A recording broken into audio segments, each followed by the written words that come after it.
Habib Nagar police station లిమిట్లో మన CCS క్రైమోలు కానీ Habib Nagar police station అధికారులు కానీ ఒక ఇద్దరు వ్యక్తుల్ని అరెస్ట్ చేసినారు. మొహమ్మద్ ఉస్మాన్, మొహమ్మద్ జహాంగీర్.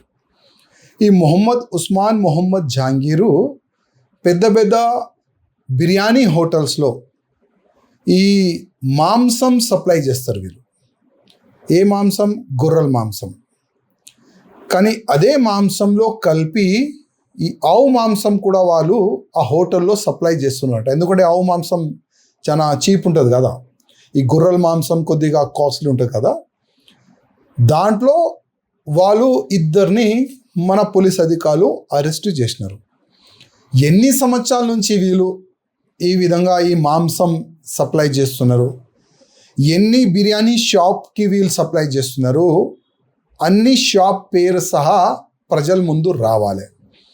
ఎందుకంటే ఇవాళ దాదాపు పెద్ద పెద్ద హోటల్స్లో బిర్యానీ తినేవాళ్ళు హిందువులే ఉంటారు.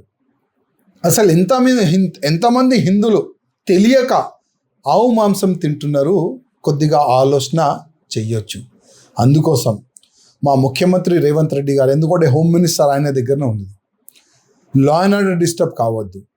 ఇట్లాంటి దొంగలు ఇంకా ఎంతమంది ఉన్నారు, ప్రతి ఒక్క దొంగ అరెస్ట్ కావాలి, ప్రతి ఒక్క దొంగ ప్రజల ముందు రావాలి.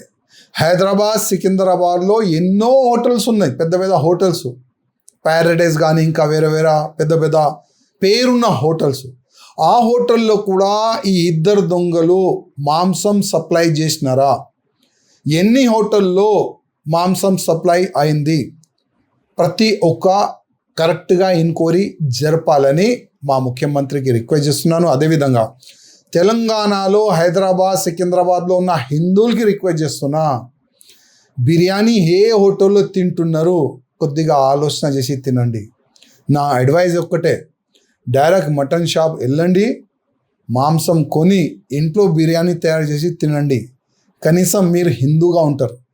లేకపోతే వేరే హోటల్లో బిర్యానీ తింటే మీరు హిందూగా ఉంటారా? ఆవు మాంసం తింటే మీ ధర్మం ఏ విధంగా సర్వనాశనం అవుతుంది ఒక్కసారి మీరు ఆలోచన చేసుకోండి.